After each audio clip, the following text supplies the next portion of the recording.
Guys আজকে চলে এসেছি মালয়েশিয়ার আরেকটি রেস্টুরেন্টে। দেখতে পাচ্ছেন মজাদার একটি খাবার, সেটা হচ্ছে আপনার নান রুটি এবং হচ্ছে আপনার চিকেন। দেখতে পাচ্ছেন এটা নান রুটির উপরে কিন্তু রসুন দেখাইতেছে আমি যেগুলো সেই ছোট ছোট এগুলো হচ্ছে রসুন দিছে নান রুটির উপরে, জানি না কেন দিছে এরা।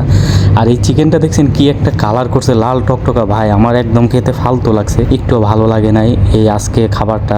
চিকেনের উপরে দিছে আপনার লাল কালার, ফুড কালার দিছে, তারপর হচ্ছে এখানে নান রুটির উপরে দিছে রসুন।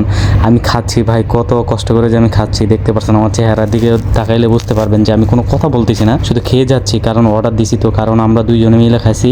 আজকে প্রায় 38 টাকা নিছে। একটা লেমন জুস নিছি, দেখাইতেছে ওয়াটারমেলন একটা জুস নিছি, দেখতে পাচ্ছেন।